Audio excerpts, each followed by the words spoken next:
Wednesday, December 31st, 2025. You are listening to the Daly Dose Sports Podcast, and I am your host, Clint Daly, coming to you from the Mile High City here in Denver, Colorado, and we are back for another week of talking sports with a dose of common sense. Hey, happy Wednesday to you. I hope you had a very happy holiday season so far. I hope that you're having a good week so far, and now we are in that weird week between Christmas and New Year. No idea what day it is. No idea what's supposed to be going on that day. Do we have another party today? Do we have something going tonight? Can we start drinking at 10 a.m. again? Is that socially acceptable? I have no idea what day it is. It is the day before New Year's, which of course means tonight the ball will be dropping.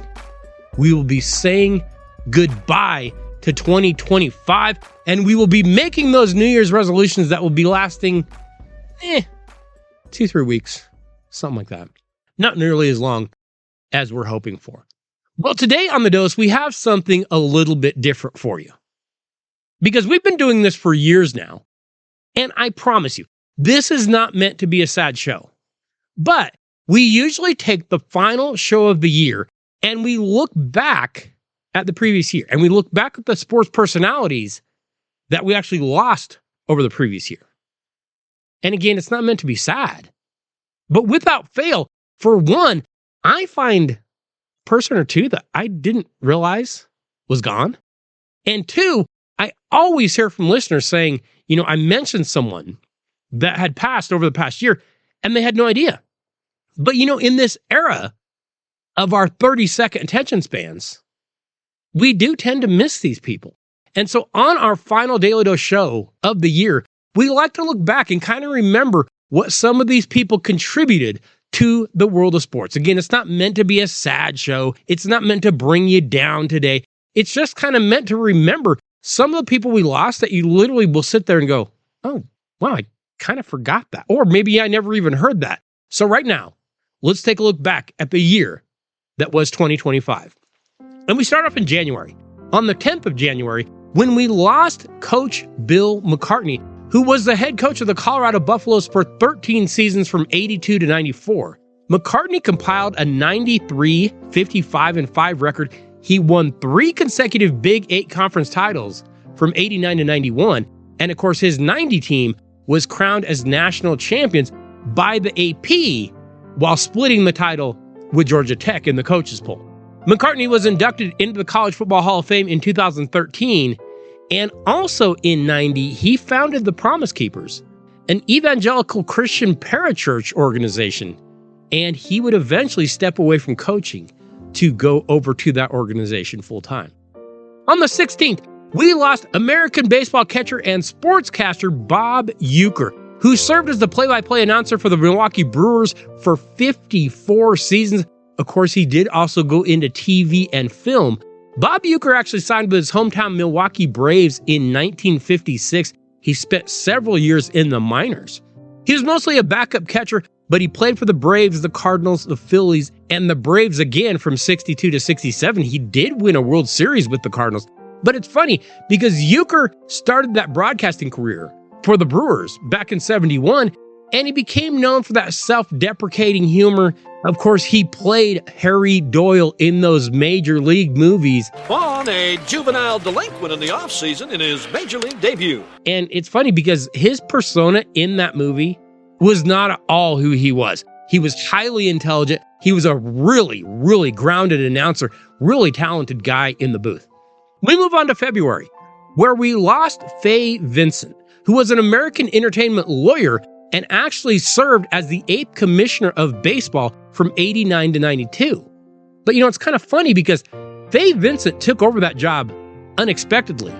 He had been hired by A. Bartlett Giamatti, who was the acting commissioner, and then Giamatti passed of a heart attack. Of course, Vincent was forced to navigate the league through that earthquake-disrupted World Series back in 89. Vincent would eventually be forced out 3 years later by owners who were intent on a labor confrontation with the players. Also in February, on the 5th, we lost an American pro football player who played wide receiver for the Miami Dolphins when we lost Howard Twilley. Willie played both in the AFL and the NFL. He played college football for Tulsa and was actually the runner-up for the Heisman back in '65. But Twilly and tackle Norm Evans were the only two players on the original '66 Dolphin squad that played on that '72 team that recorded the only perfect season in NFL history. He was also on the Dolphins team the following year when they won it again. On February 8th, we lost an American professional football player and head coach when we lost Dick Duran. He played 8 seasons in the NFL as safety, 5 with the Lions and 3 with the Bengals. But Duran also served as head coach of the Chicago Bears from '99 to 2003, and then with the Buffalo Bills from 2006 until 2009. You might remember, Duran was actually named the AP Head Coach of the Year back in 2001 after he led the Chicago Bears to a 13-3 record. On the 23rd of February, we lost American sports commentator Al Trautwig. Al Trautwig was a commentator who worked with the MSG Network, ABC, NBC, and NBC Sports Network, as well as the USA Network. He did pregame and postgame shows for the Knicks and for the Rangers, and he did some fill-in play-by-play for both teams. When you heard Al Trautwig on the broadcast, you knew it was probably a big event, and it was probably a New York event. We move forward to March, where on the 12th of March, we lost a former American professional basketball player that was nicknamed the Big O for his large size. He was 6'9", and also the Big O for his weight, because Oliver Miller played college basketball for Arkansas and then was selected by the Phoenix Suns in '92. He played in the NBA from '92 to '98, and then he went on to play overseas. He returned to the NBA briefly in 2000 and 2004, but his career was over by 2010. Oliver Miller passed away at the age of just 54 from cancer.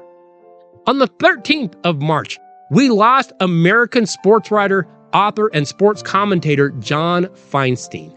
Feinstein was a longtime sports reporter at the Washington Post. He wrote numerous books, but he was particularly known for a book by the name of A Season on the Brink, which was published back in '86. It chronicled a season with Bob Knight's Indiana Hoosiers men's basketball team, and it gave us, well, let's just say a disturbing glance at what life with the General was really like behind closed doors. Feinstein wrote a number of books that I would highly recommend. He tells some phenomenal stories in his books. If you're looking for a book to pick up just about sports, go pick up one of Feinstein's. You will be thoroughly entertained. On March 21st, we lost an American boxer, businessman, minister, and actually author. He competed from '67 to '97. Nicknamed Big George, we lost George Foreman at the age of 76. He was a 2-time world heavyweight champ and an Olympic gold medalist. He also, of course, was the namesake for the George Foreman Grill. Foreman took up amateur boxing and won a gold medal back in '68 at the Summer Olympics.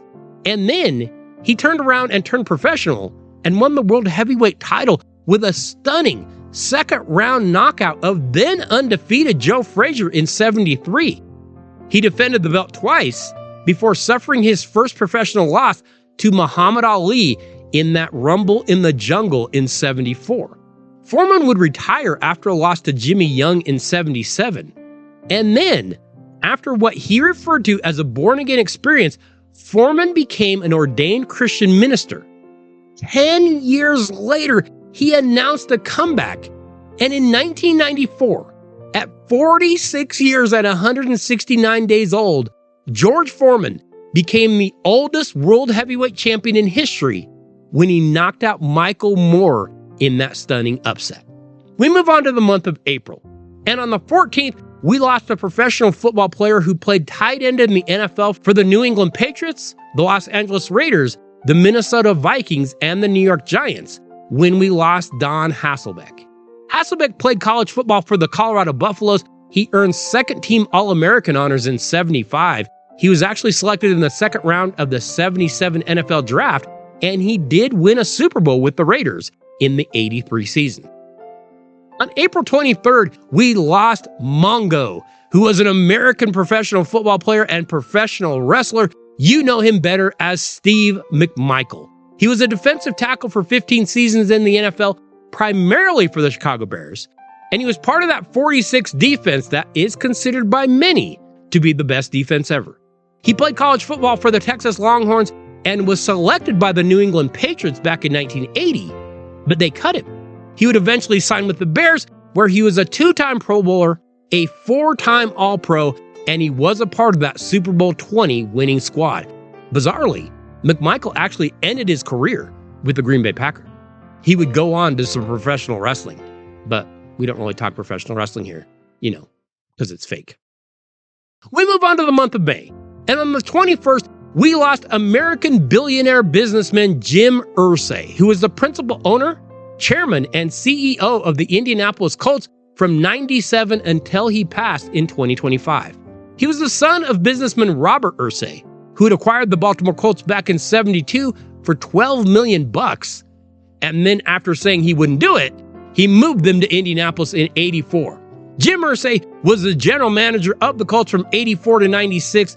At the time he passed, Forbes estimated Jim Irsay to be worth $4.8 billion. We move on to the month of June, where we lost an American professional football player who played defensive end in the NFL for 20 seasons, primarily with the Minnesota Vikings, when we lost Jim Marshall. Marshall recovered an NFL career record 29 opponent fumbles. He also holds the league career marks for most consecutive starts at 270, most games played at 282. Those are by a defensive player. The Vikings retired his number 70. He was inducted into the Vikings Ring of Honor. Jim Marshall has not yet been inducted into the Pro Football Hall of Fame because the Pro Football Hall of Fame is a collection of idiots. They're too busy inducting place kickers and punters. But Jim Marshall belongs. It's a crime he's not there. We move on to June 28th, where we lost a professional baseball player that went by the nickname Cobra. Dave Parker played in Major League Baseball as a right fielder from 73 to 91. He was a 7-time All-Star. He also won 2 National League batting titles and was the 78 NL Most Valuable Player. Parker was a member of 2 World Series championship teams, winning with the Pittsburgh Pirates in 79 and again with the Oakland A's in 89. Dave Parker was the first American athlete to earn an average of $1 million per year. He signed a 5-year, $5 million contract in January of 79. That was big money back in those days. On July 9th, we lost an American basketball coach and executive for the Utah Jazz in the NBA when we lost Frank Layden at the age of 93.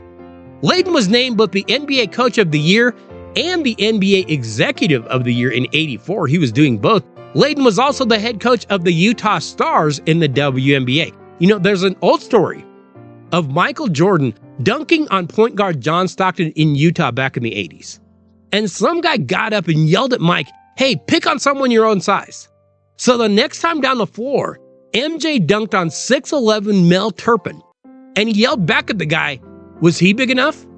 And that man that he was yelling at was Frank Layden, who was an executive running up and down the aisles yelling at MJ.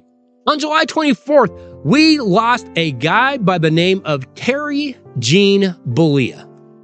And you're hearing that now and you're saying, who?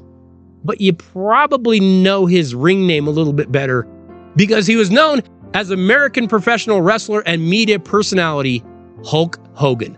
Widely regarded as one of the greatest and globally most recognized wrestling stars of all time, Hogan won multiple championships in that pretend stuff. He is best known for his work in the WWF and WWE, but of course, we all know him more as his role as Thunderlips in Rocky III when he played a pro wrestler that got into a bit of a tussle with Rocco. Hulk Hogan was 71. On July 28th, we lost Rhino, an American professional baseball player, coach, and manager when we lost Ryan Sandberg.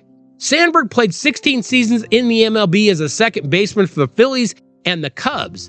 And after a slow start to his career, Sandberg made quite a name for himself back on June 23rd, 1984, when he had a career game, including 2 home runs in what ended up being known as the Sandberg game. Sandberg established himself as a perennial all-star and a Gold Glove candidate. making 10 consecutive All-Star appearances and winning 9 consecutive Gold Gloves from 83 to 91. His .989 fielding percentage was a Major League record at second base when he retired in 97. Sandberg is also tied with Jose Altuve for the most Silver Slugger awards for a second baseman with 7. In 2005, Ryan Sandberg was elected to the National Baseball Hall of Fame. We move on to the month of August, where on August 6th, we lost an American football player and coach because Lionel Taylor played professionally as a wide receiver primarily with the Denver Broncos in the AFL, and Taylor led the league in receptions for 5 of the first 6 years of the league's existence. He was the second player to lead a league in receptions for at least 5 seasons, and he's the last to do so. Taylor was also the third wide receiver to reach 500 catches in pro football history, and then became a longtime assistant coach in the league, winning 2 Super Bowls with the Pittsburgh Steelers. On the 30th of August, we lost an American professional football player who played linebacker for 14 seasons with the Dallas Cowboys from 63 to 76 when we lost the great Leroy Jordan. Jordan played college football for Alabama and then was selected by the Cowboys in the first round of the 63 NFL draft. He would be inducted into the College Football Hall of Fame in 1983. We move on to the month of September, where we lost American college basketball player and coach George Raveling. You know, Raveling played for Villanova and then would go on to coach Washington State, Iowa, and USC. And you might not realize this, but George Raveling was actually an executive at Nike, and he was key in getting a young guy named Michael Jordan to sign with Nike over Adidas. Raveling is a member of the Naismith Memorial Basketball Hall of Fame. On September 5th, we lost American professional baseball player and manager Davey Johnson. Davey Johnson played as a second baseman from 65 to 78, most notably as a member of the Baltimore Orioles dynasty that won 4 American League pennants and 2 World Series titles. Johnson played Major League Baseball from 65 to 75 and then actually went overseas and played a little in Japan before returning and playing again from 77 to 78. He was selected to 4 All-Star teams during his playing career. On September 5th, we lost Canadian professional ice hockey goaltender Ken Dryden. Ken Dryden played for the Montreal Canadiens from 71 to 79. He won the Stanley Cup 6 times.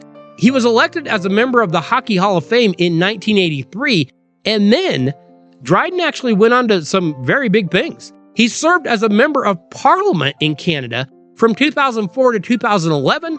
He was appointed Minister of Social Development from 2004 to 2006, and he was named an Officer of the Order of Canada in 2017.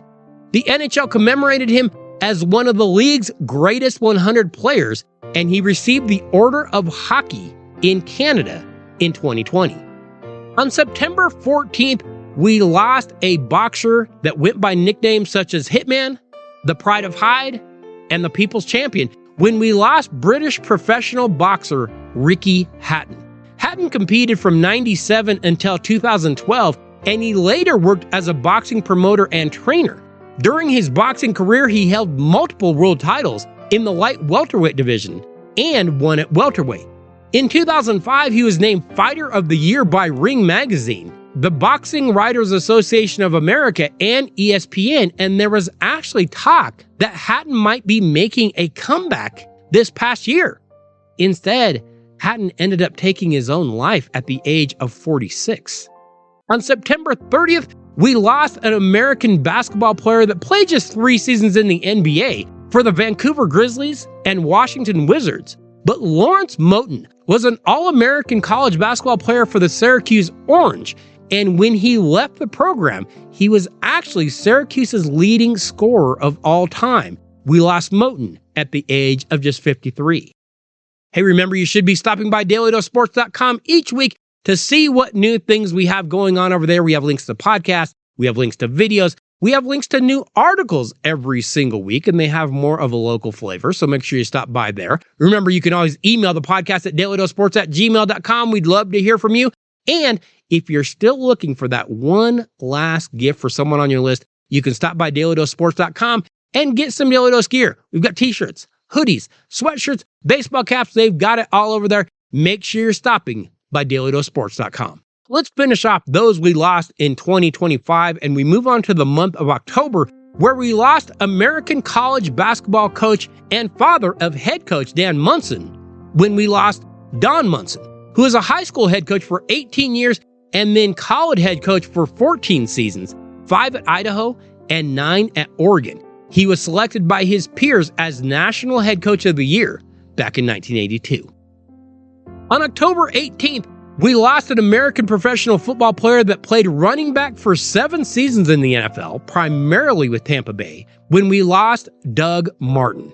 Martin played college football for the Boise State Broncos. He was selected by the Buccaneers in the first round of the 2012 draft. He was a 2-time Pro Bowler, and Martin was named first-team All-Pro in 2015. He did also play briefly with the Oakland Raiders. But Martin passed in a bizarre incident at the age of 36, and they are attributing that to CTE that he suffered during his playing career. On October 21st, we lost American professional basketball player Rodney Rogers, who played for several teams in the NBA. He played college basketball for the Wake Forest Demon Deacons and was a second-team All-American in 1993. Rogers was selected by the Denver Nuggets in the first round of the '93 draft with the 9th overall pick, and in 2000, he was named the 6th Man of the Year as a member of the Phoenix Suns. But Rogers did also set one very impressive record. While playing with the Nuggets, he scored 9 points in 9 seconds in a loss to the Utah Jazz. We lost Rodney Rogers at the age of 54.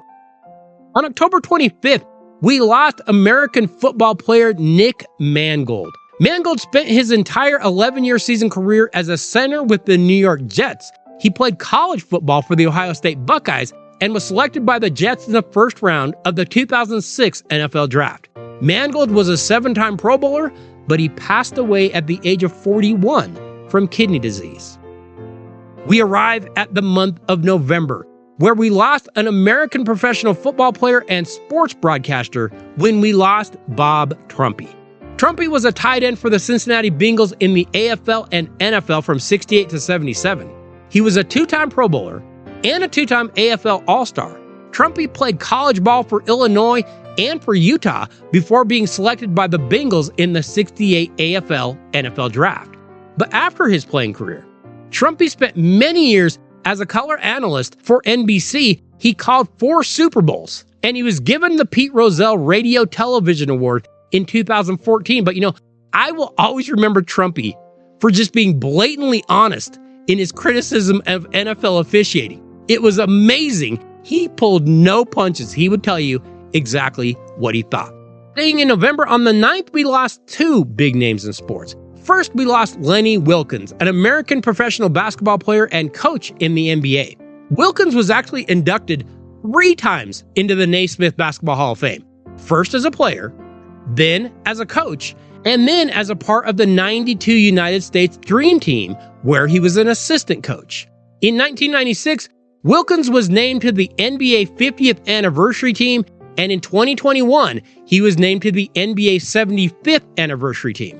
In 2022, he was also named to the list of the 15 greatest coaches in NBA history, being the only person to be on the NBA 75th anniversary list as both a player and as a coach. He is also a 2006 inductee into the College Basketball Hall of Fame. Also on the 9th, we lost Paul Tagliabue, who is an American lawyer and ended up being the commissioner of the NFL. He took the position in 1989, and he served until 2006. He had previously served as a lawyer for the NFL, but during his commissionership, the NFL added 4 new franchises. They kept the Saints in New Orleans following Hurricane Katrina, and 4 franchises moved cities. Tagliabue postponed games following September 11th and established the World League of American Football in 1989. Tagliabue was elected into the Pro Football Hall of Fame in 2020.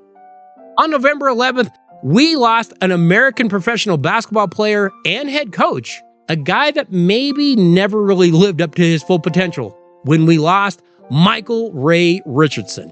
Richardson was a Denver native. He played his college basketball for the Montana Grizzlies, and he was the 4th overall pick in 1978. He played in the NBA for 8 years with the New York Knicks, Golden State Warriors, and New Jersey Nets, and he was a 4-time All-Star. But in '86, Michael Ray was banned for life by then NBA Commissioner David Stern because he tested positive for cocaine 3 times in 3 seasons. He was the first active NBA player to be banned by the league. On November 14th, we lost one of those dinosaurs from the NFL when we lost big hitting safety, former Seattle Seahawk, Kenny Easley. Easley played college football for the UCLA Bruins and was a 3-time All-American. He was selected by the Seahawks in the first round of the '81 draft.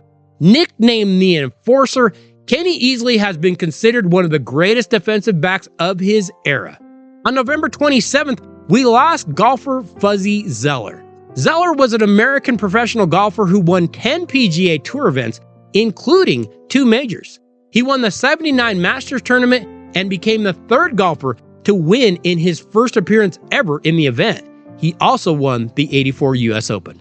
We finish up in the month of December, where on the 1st of December, we lost former American professional basketball player Eldon Campbell.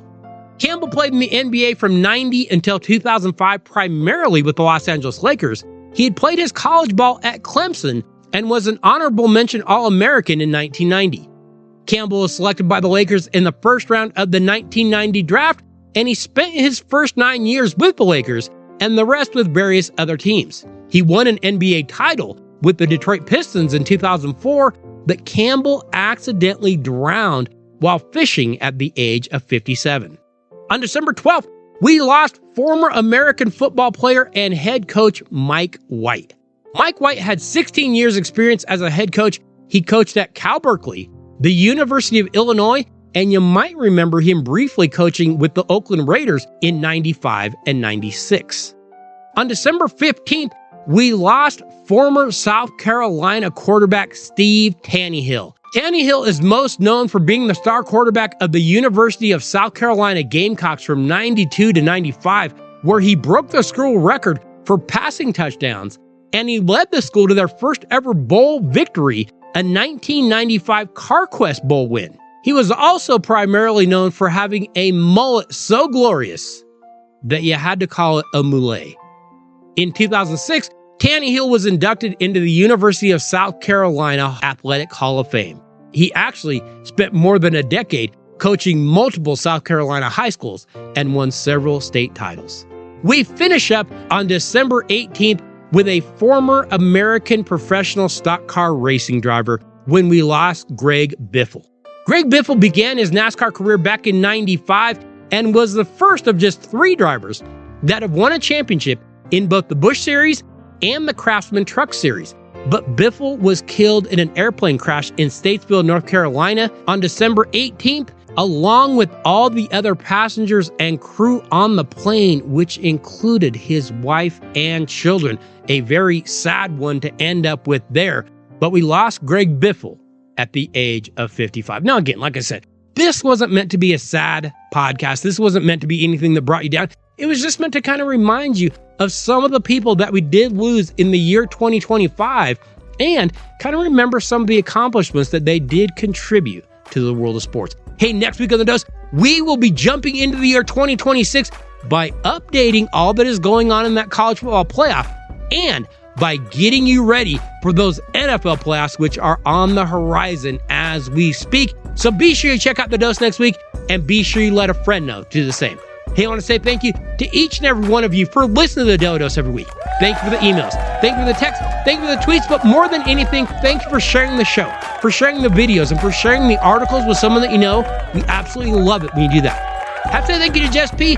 Could not do any of this without you. I will see you all next Wednesday. Have a great week and have a very safe and a very happy New Year.